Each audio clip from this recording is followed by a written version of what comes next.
the past 10 years or so, this is what's worked for all cryptocurrency millionaires and in some cases billionaires.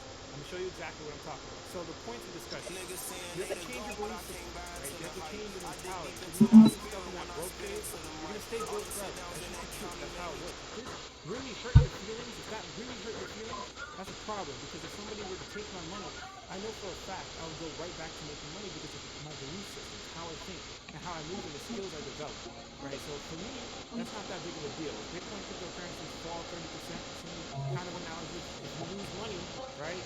How are you going to react? That's everything, right? So we have to change your belief system. Also, you have to pinpoint your macro portfolio, your micro portfolio. The whole strategy I'm going to show you is going to get into Bitcoin. And then you need cash out strategy as well as where you put your money out, right? What you really get when you change your belief. The first thing, you really have to have a strong foundation. Understanding the broad cycles and the fundamentals is more important than investing in yourself. Because if you go and invest in and made like a couple thousand, a couple $100,000. He told me hopped up off that point, he already knew who was in him. Don't get no fuck, the plan gone. Anyway, she was with him. Say her nigga ain't been If you think like a house, right? If you don't have a foundation, if you lose money, then it's going to be a permanent loss.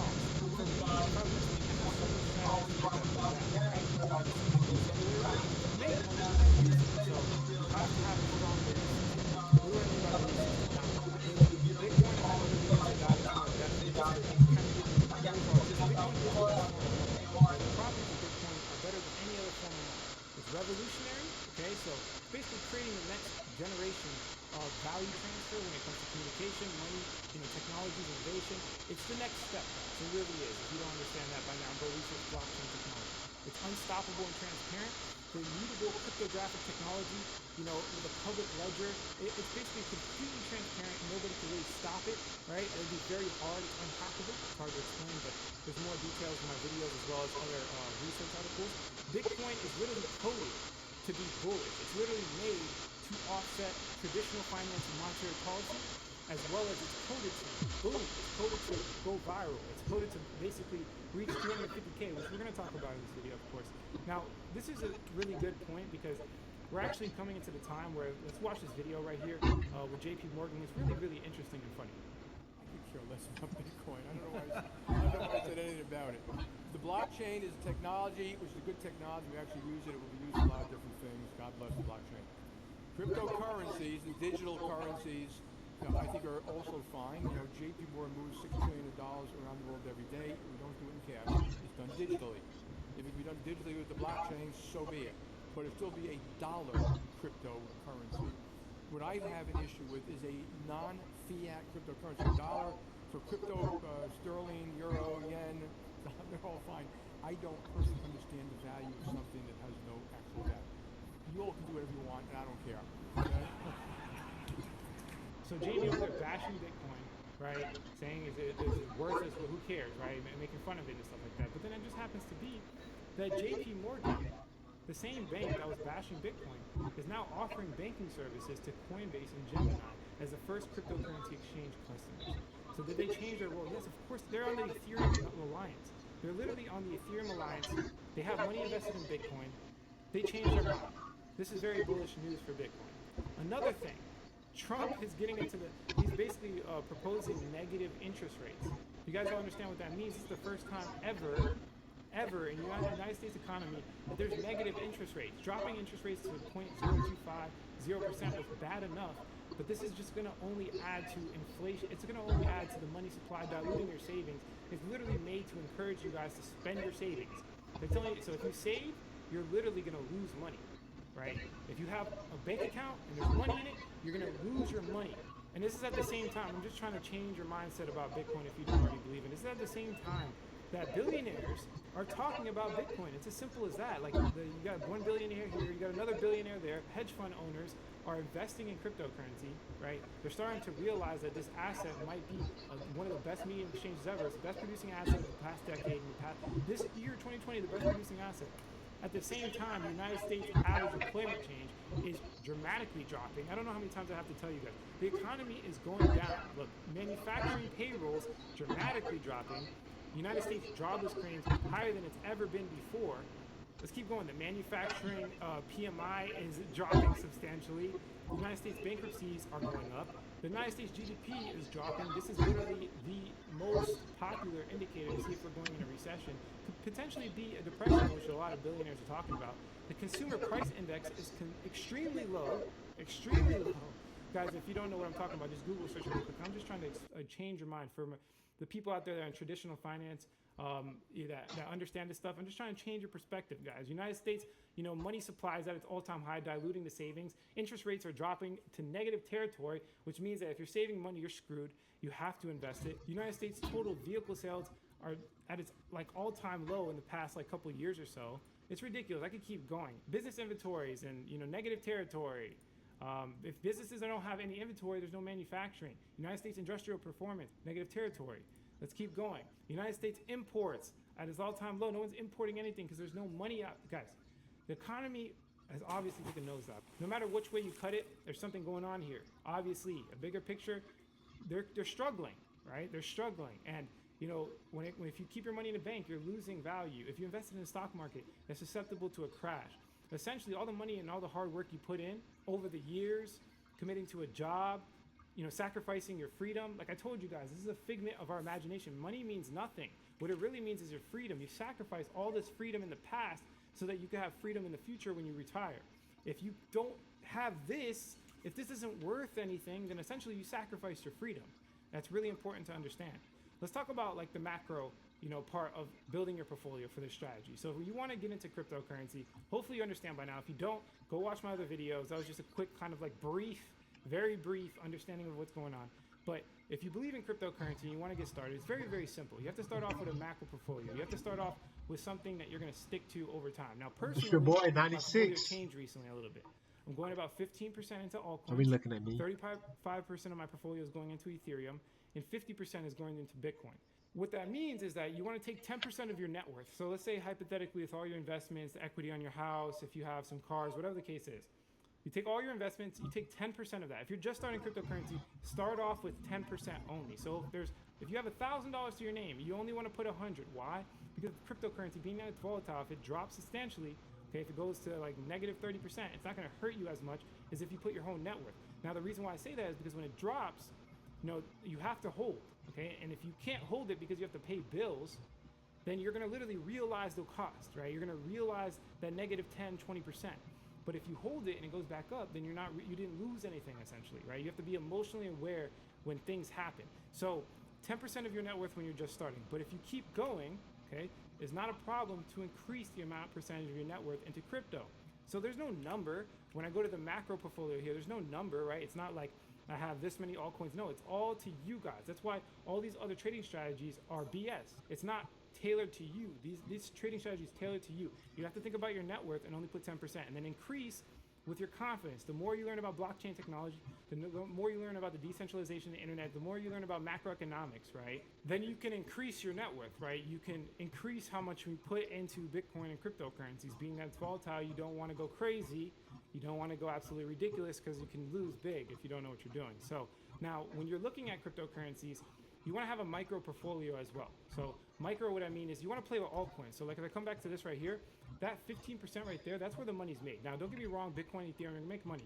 But the altcoins, the 15% is where you get 100x gains. And I've experienced it for real myself. toppy. I bought Ethereum. You guys know my story, $3 to $7, $3 to $10. And it went up to Looking only real 14, toppy. 127x gains, right? So that's where you make the serious wealth, okay? So there's strategies to finding your altcoins. So I just want you guys to have a solid foundation, though, so that when you do invest in these altcoins and they go to zero and you lose 70, 80% of your money, you're not tripping because you have Bitcoin and Ethereum and they're consistently gaining over time and they're just more stable, right? So those 15% altcoins we're going to be talking about now. So there's degenerators and there's oscillators. Now, degenerators are essentially, they go down over time. They have a half-life. So if you come over here, this is Willy Woo charts. So it basically shows degenerators and oscillators, right? So the vast majority of altcoins are degenerators. Their price chart has a measurable half-life like radioactive decay. Plotting a log chart is a straight down line. So essentially, they win sometimes and then they go straight down, right? Now, Bitcoin is an oscillator. You can see how it's kind of going up over time, okay? The goal is to invest only in oscillators for the long term, but you want to invest in degenerators to make money to increase your oscillator position. So what that means is you want to build your micro portfolio to do this. Okay, so essentially you're going to be using fundamental analysis as well as technical analysis to find your coins. You're going to be researching these coins, and I'm going to talk about, guys, download this PDF. I'm going to be talking about the main factors of these cryptocurrencies and why they're worth value. I'm going to give you all the points. I'm giving you everything in this video, so there's no question. When people ask me, I could just refer them to this video. You can share it with your friends or whatever. But as you can see here, your micro portfolio, the only goal you have. So being that Bitcoin, okay, being that Bitcoin has the most price history. It's been here the longest, right? All coins move after Bitcoin. Bitcoin's the household name. All of your analysis and all of your thoughts and all of your knowledge should be going to understanding what Bitcoin is, okay? Understanding why it moves a certain way, understanding why the price. You should be spending most of your time understanding Bitcoin, and then the altcoins should be to increase your Bitcoin position. Your cash out strategy should be detailed towards Bitcoin. The altcoins, you should only be cashing in the altcoins to Bitcoin. So essentially, you're turning the altcoins into Bitcoin. Okay, so as you can see here, remember I told you, Bitcoin's oscillator. So this big, kind of parabolic line up there, that's Bitcoin. Okay. Now these is like an altcoin. It kind of goes up. Sometimes it beats Bitcoin. So when it beats Bitcoin, so let's say hypothetically Bitcoin went up 10% today, and this altcoin B went up 50% today. So what you can do is you take the altcoin B and you turn it into Bitcoin. You realize those profits, and then you ride the Bitcoin wave up. So your cash out strategy should be in Bitcoin. I'll give you my exact cash out strategy. I'm gonna tell you towards the end of this video. But finding undervalued altcoins using fundamental analysis and technical analysis is useful to make the big bucks to turn into Bitcoin to cash out Bitcoin. If you understand what I'm saying. So hopefully you guys understand that strategy. And the reason why you go long-term Bitcoin is because Bitcoin's Bitcoin. It's as simple as that. Bitcoin's Bitcoin. I'll just leave it at that. It's the market, right? So as you can see here, fundamental analysis. Now, nobody else is giving you this on the internet. By matter of fact, no book is written about this. There's slight, chapters in books written about this. There's nobody that's dove this deep into fundamental analysis that I know of. Okay, correct me if I'm wrong. Please, in the comment section below, name somebody else that is as detailed as I am when it comes to fundamental analysis. I know for a fact no YouTuber, I know that for a fact, is on the level of depth and complexity as me when it comes to this. I'm planning on writing a book in the future, and I have a PhD. No, PhD. What are you talking about? I dropped out of school to make money. All right, so if you come over here to fundamental analysis, you can see that there's different things there's a lot more. I mean, this would be like 4 pages long. I mean, you get the most of it with Fundamental Secrets, of course, my course and everything like that. But I'm just gonna give you guys free knowledge today.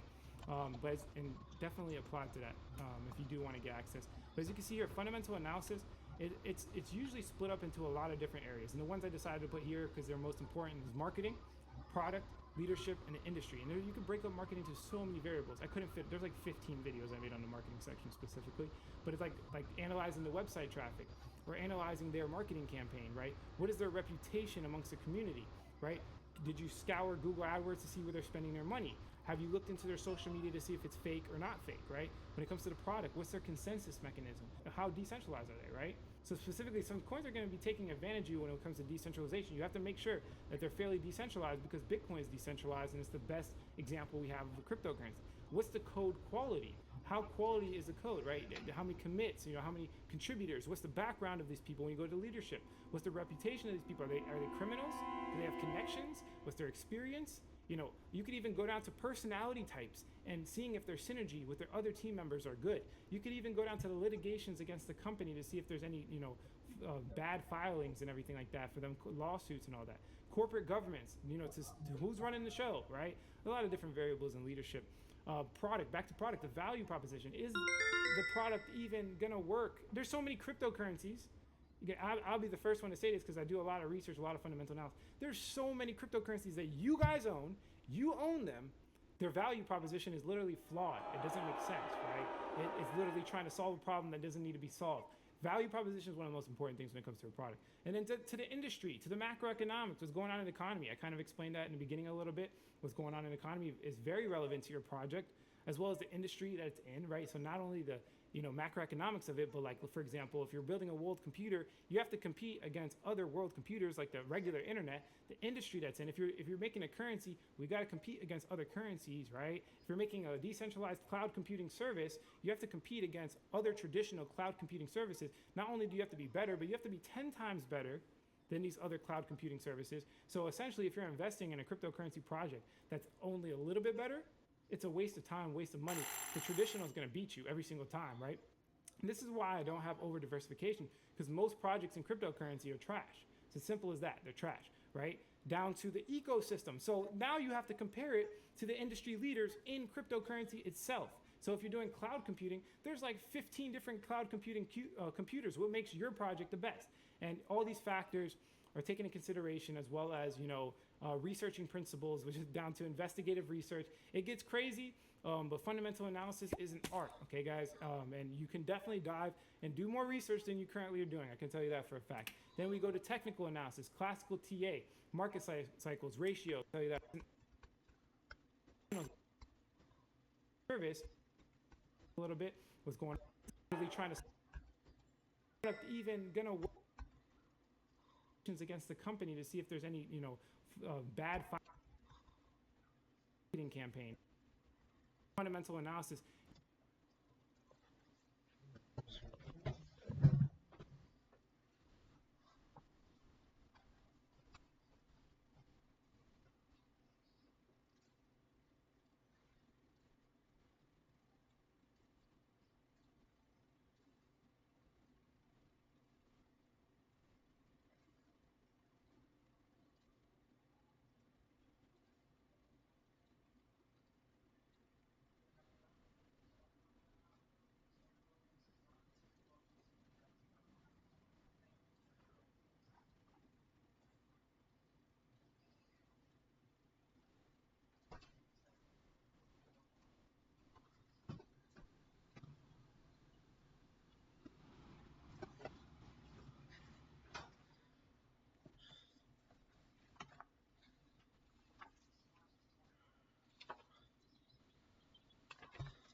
Remember.com.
product.